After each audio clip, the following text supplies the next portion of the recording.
Hello, hello, hello. Welcome back to WBC Central, a baseball is not boring podcast, because if there was ever proof that you needed to know that baseball is not boring, it was the 2023 World Baseball Classic. My name is Shawn Spradling. We're about a week removed from the WBC.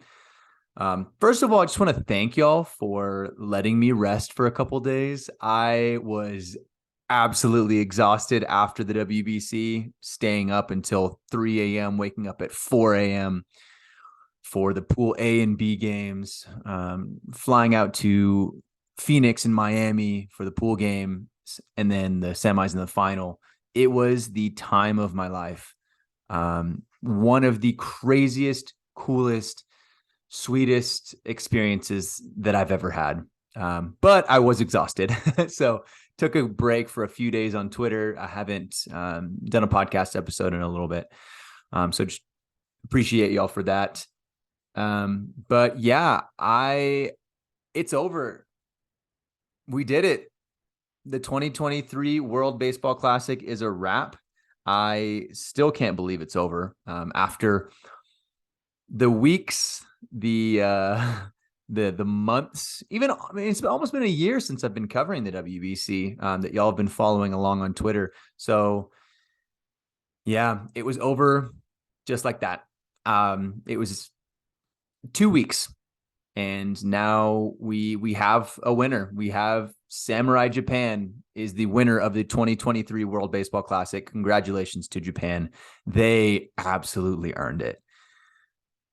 There is so much to talk about in this WBC. And I think, it makes sense. Most of the big baseball accounts on socials have now moved over to MLB coverage since opening day is later this week. So makes sense. MLB is the biggest league in the world, the best league in the world. Opening days in a couple days. So I think that makes sense. It's the right thing to do. But at the same time, I think that there's so many storylines and so many historic moments in this WBC that haven't been talked about yet that I still want to cover. And I think that a lot of you will be interested in it as well. So that's what I plan to do with this podcast over the next couple of weeks, is still to dissect what we saw in the WBC. It was a sprint, 2 weeks, just like that. A game, multiple games, maybe like 7-8 games in some days. Like, we saw baseball every single day, competitive, high intensity baseball every day for 2 weeks. And so I think it was a little bit of a whiplash. It was the best WBC we've had, and I don't think we've been able to fully process that yet. And I want to process that with y'all, be able to share some of the top storylines, in my opinion, some of the top moments that I experienced in person, because getting to go to the WBC for the first time ever was phenomenal. It was the most memorable baseball experience I've ever had. So I can't wait to share that with y'all. Today, instead of going like too deep into the WBC, into like specific moments or specific storylines, I do want to share a couple of my favorite moments from being in person in Miami. So today I'm going to share my top 5 moments off the field in Miami for the semis and the championship in the WBC, because obviously we all know about the Shohei Ohtani, Mike Trout, last at bat, the perfect script, the most beautifully scripted ending to any game ever. Maybe like one of the most impactful, biggest, most important at bats in baseball history. Having the best against the best teammates. Like, we can talk about that, could be a whole series in itself. But what I wanted to share, because I kind of like the people aspect of baseball, and like I got to meet so many cool people and experience so many cool things off the field, that I wanted to share some of those things with y'all. Because I got to cover the WBC in person, in Phoenix for the pool stage, and then in Miami for the semis and the final. So my favorite moments in Miami for the semis and the final, that at least are the most memorable for me off the field, not in the game.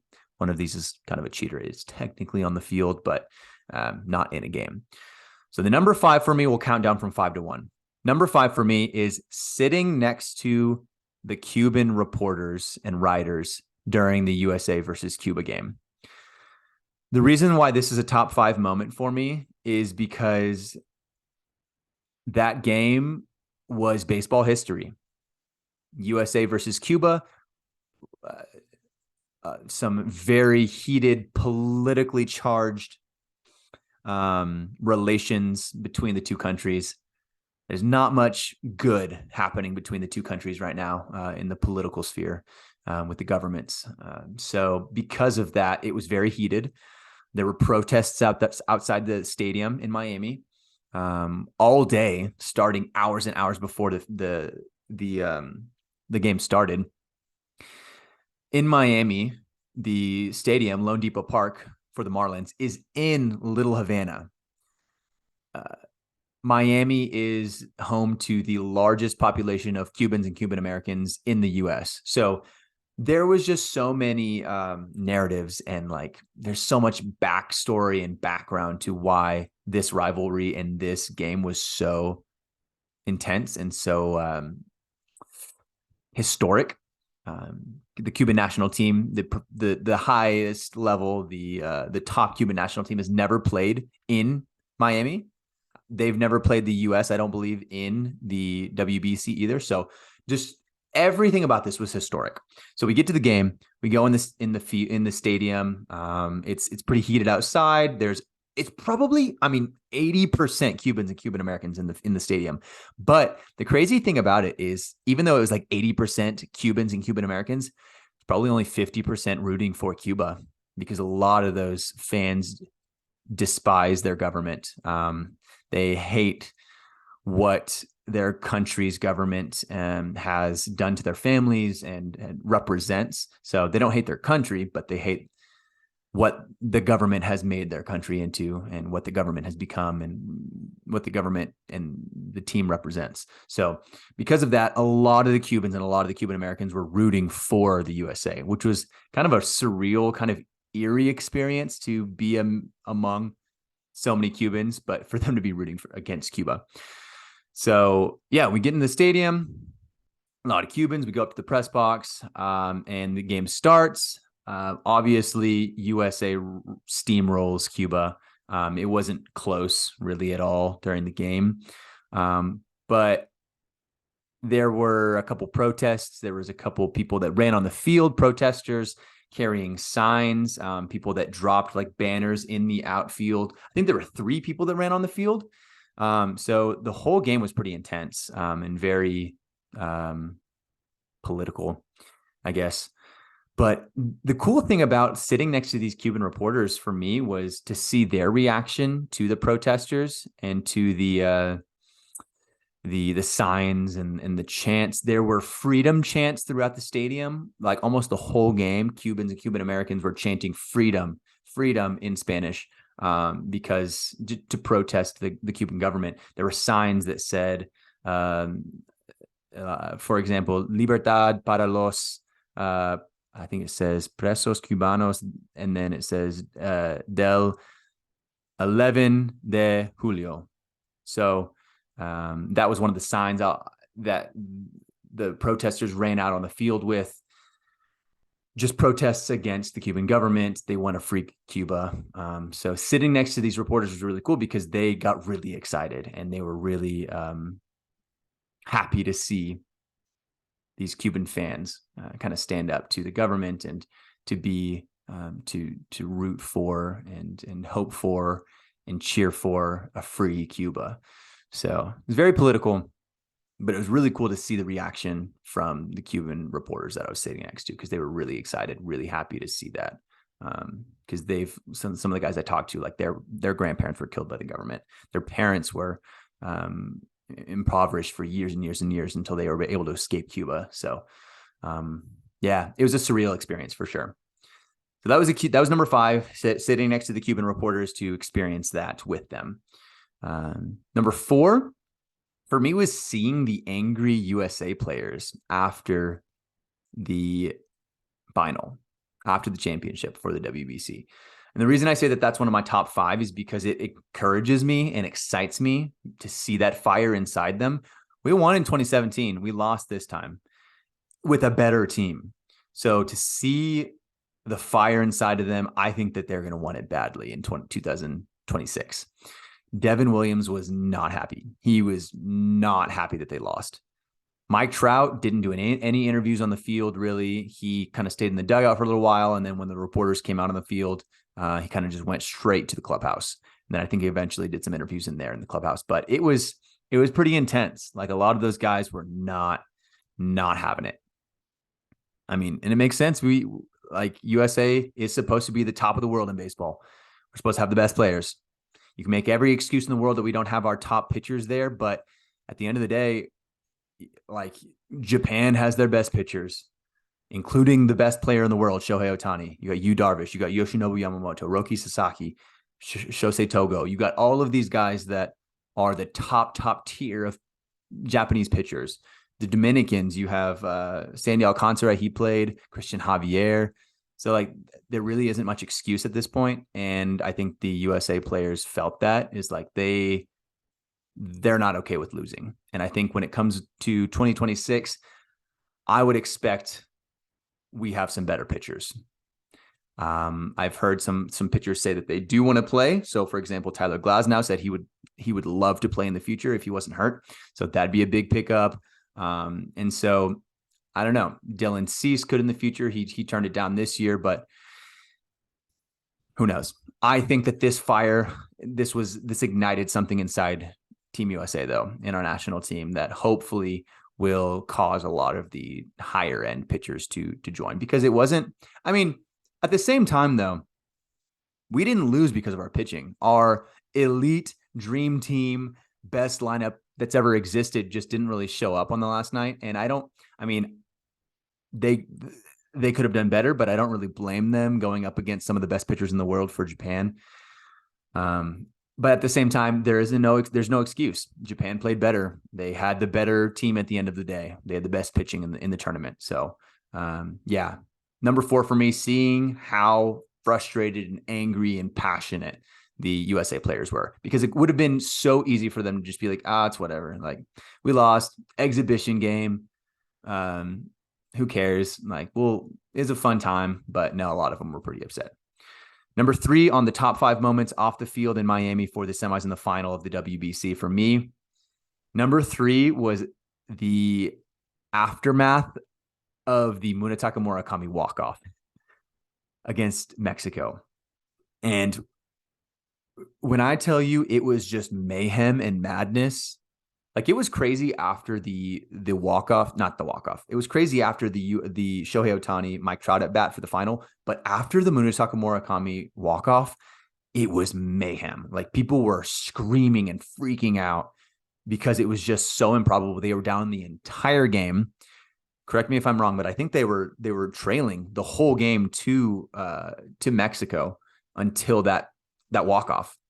Until they won with Munetaka Murakami. And it was just, I was just so happy for him, because Murakami had struggled for so long. All throughout the tournament, he did poorly. In the exhibition games before the tournament, he did very poorly. Even at the end of last season, from what I remember, at the end of last NPB season, he struggled. He didn't end the season on a high note. So he's been struggling for months. And to be able to break out in the way that he did, to get his team over the hump after trailing the entire game in the semifinals of the World Championship of Baseball, to beat one of the hottest teams in the world in Mexico, to get that walk-off double,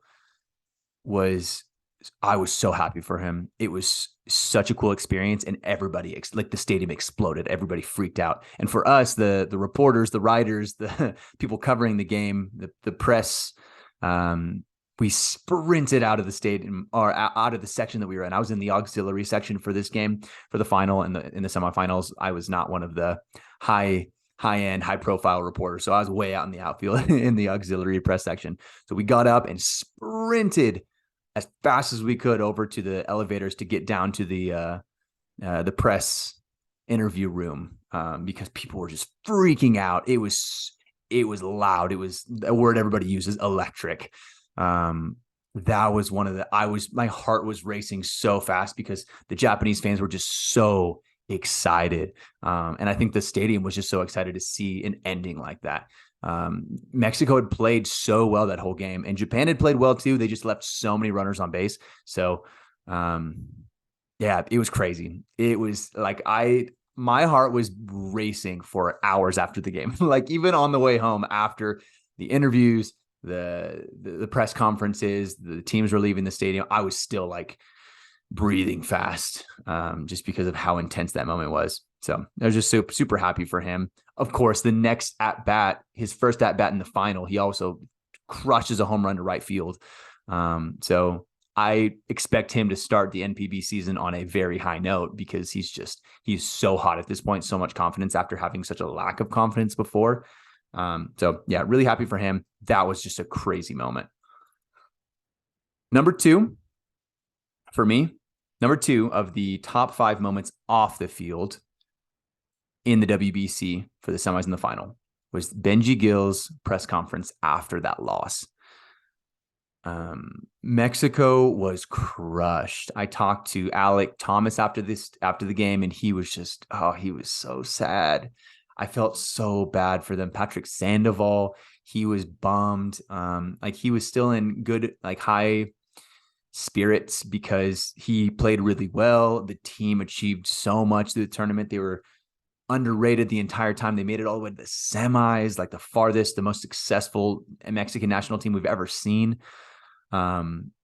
But the reason why Benji Gil's press conference that I was able to attend is number 2 on the list is because of the words that he used to kind of explain how important this tournament was for Mexican baseball.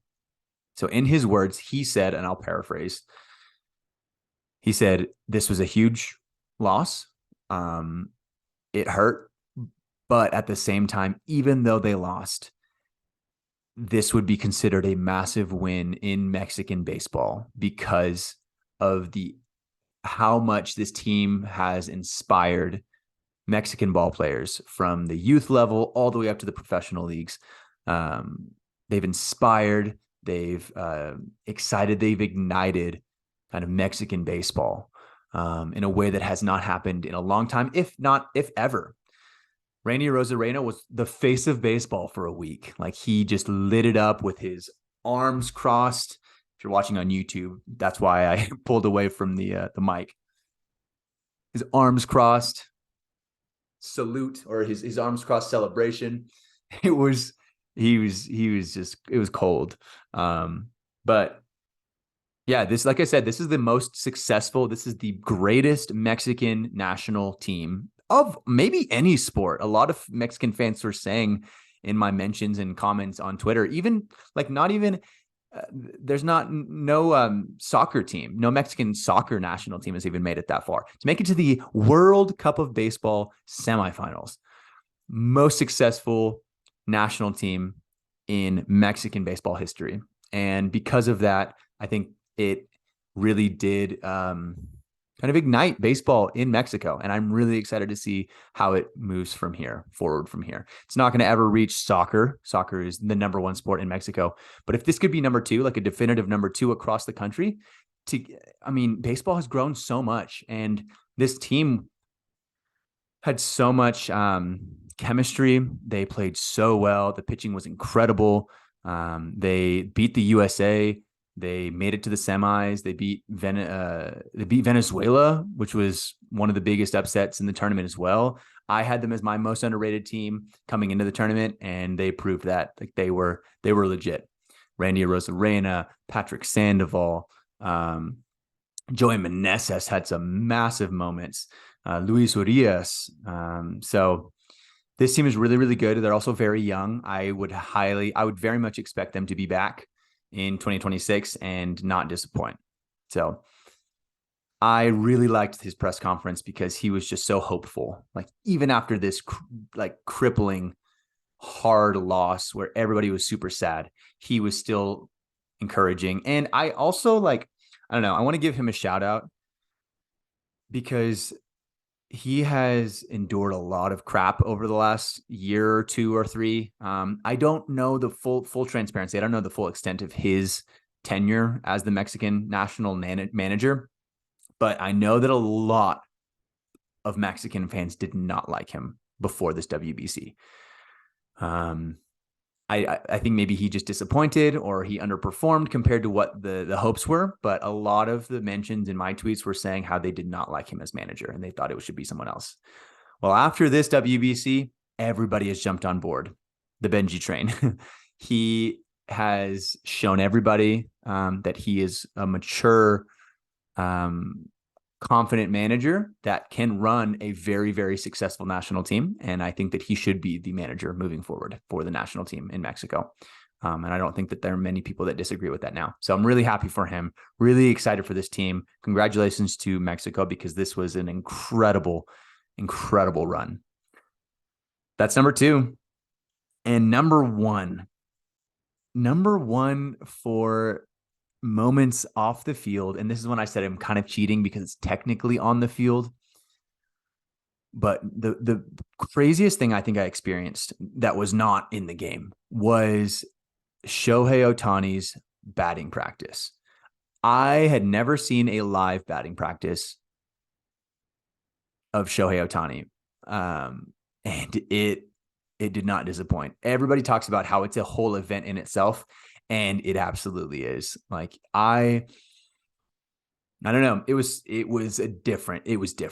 He is different. He is what they say, especially like being on the field. I would say, honestly, like it was maybe 50-60% Japanese media that were there at the final and the semis. But the batting practice he did before the USA-Japan game, he was just cranking home runs. He hit one off the scoreboard in Miami, which no one does. I got some videos of this. I put it on my Twitter. He hit some to the very, very top rows of the top section. In dead center, in right center. It was ridiculous. And you just felt this, like his presence is just, again, I'm going to use this word. People use this word a lot, but it's different. It's just different being around him. He is a presence in himself. I don't know. When he walks into the room, when he walks on the field, people flock to him and people shut up. Like everybody stops talking. They listen to everything he says. It's just, there's a different vibe around him. It does not matter who else is on the field. Even with Mike Trout, like when Mike Trout was on the field before and then Shohei Ohtani walked on, everybody flocked to Ohtani.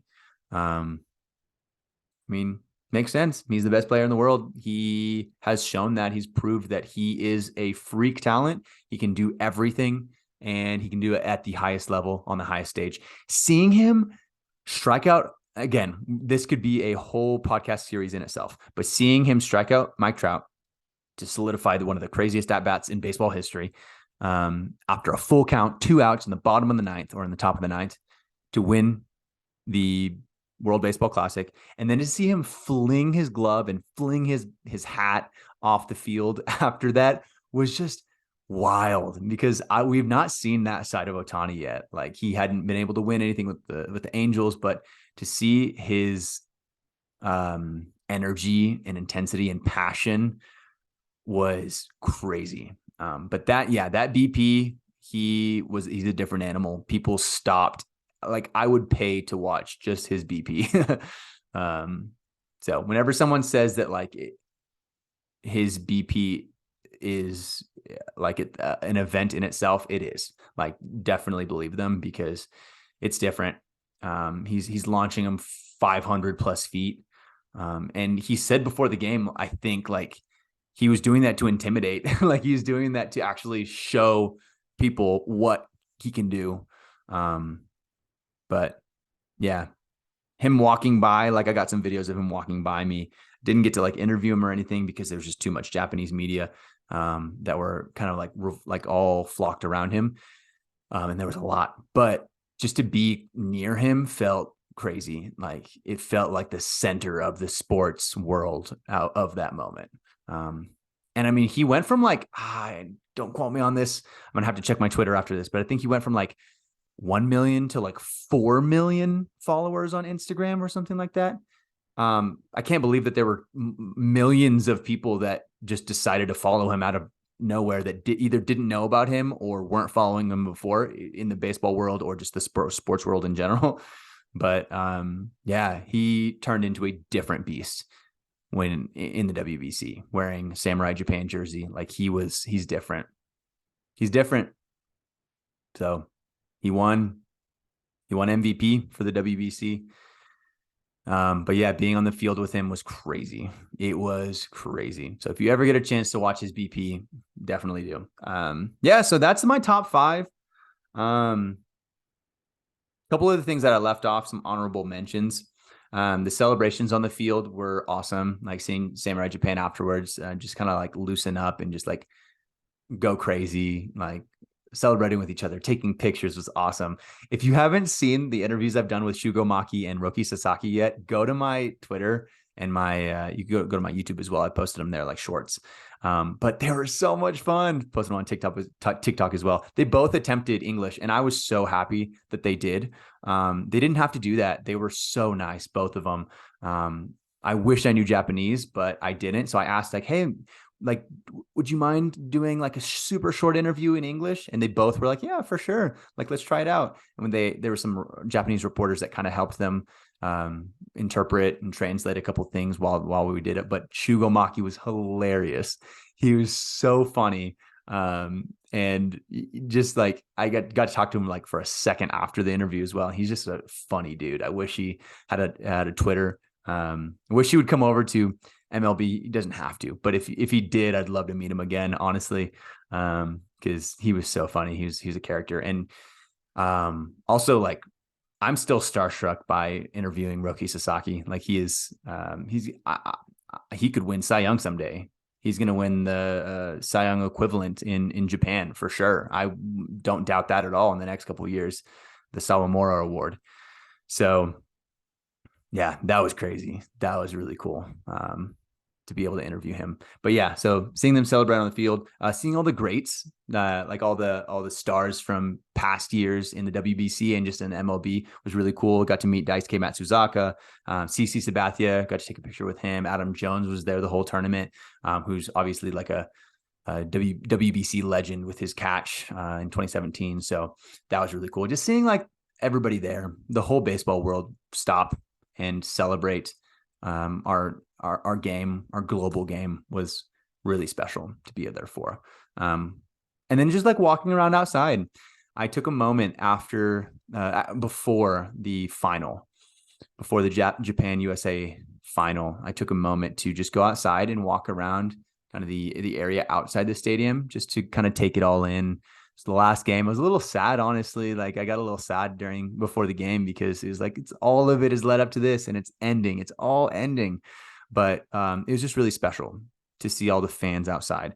Not only did we see a bunch of Japanese fans, a bunch of USA fans, but we also I took pictures of, I asked to take pictures of like Venezuelan fans and Nicaraguan fans, Dominican fans, Jewish fans, and like wearing all the merch, and Puerto Rican fans, Cuban fans. It was cool. Even like an Italian guy wearing an Italian jersey. He said he was Italian American. So yeah, it was special just to see I don't know. Y'all know me. Like I love these national teams. I love seeing these players play for the country. It's just different. Like you see Shohei Ohtani and this energy and passion that he has talking before the game. Like he gave the pregame speech and how like intense it was. He was saying like, we admire these MLB players we're about to go up against, the Paul Goldschmidts, the Mookie Betts, the Mike Trouts of the world. But for this moment, like this night, we can't look at them like that. We have to look at them as equals. We have to look at them as if we can win. So it's just different. So this is my favorite tournament in the world. This is my favorite brand of baseball. I think international baseball is the best. No one worries about pitch clocks or the size of bases or anything like that. because it's just passion. It's just pure energy, and just pure fun baseball the whole time. So I hope you all enjoyed this. I will be doing more podcasts, recaps of the WBC, both my experience in person, as well as just like the storylines. Like I want to talk about the Nicaraguan pitcher that signed after he struck out 3 Dominican batters that he faced, with the scout that stopped him outside the stadium. I want to talk about Roki Sasaki's pitching on the anniversary of his of the earthquake that took the lives of some of his family members. There has been some crazy moments, like really special, hard, big, impactful, important, memorable, beautiful baseball moments in this WBC, and I don't want them to go forgotten. So let me know if you want me to talk about anything specific, you want to hear about any teams or any players, any moments. I'd love to cover as much as I can. So feel free to reach out to me on Twitter or in the comments of my YouTube videos, TikTok, wherever. But thank you again for all of your support. This has been so much fun. Real quick, last thing, and then I'll sign off. I know I'm running a little bit long and rambling, but I'm going to continue covering international baseball. Obviously, MLB is a big part of that because MLB is the biggest league. So I'm going to cover MLB as much as possible. Hopefully, we can go to some games and cover in person. But my thing is international baseball. I want to focus on the international, the global aspect of the game. So I'll be hopefully talking to some players about their experience in the WBC and talking about players who are from other different countries. I want us to learn more about each other, learn more about different baseball cultures around the world that are so different from ours. So yeah, that's not stopping anytime soon. I'm going to continue covering baseball, even though the WBC is over. We only got 2 years until qualifiers too. So, I mean, I'll continue making graphics. Hopefully I'll be able to talk to some more players and like coaches and personnel. So don't unfollow. If you like WBC content or international baseball, I'm not stopping anytime soon. So let me know if you have any questions or want me to talk about anything specific. Y'all are the best. Again, this is WBC Central, a Baseball is Not Boring podcast. My name is Shawn Spradling. Y'all have a great night or morning or day whenever you're listening to this. Bye-bye.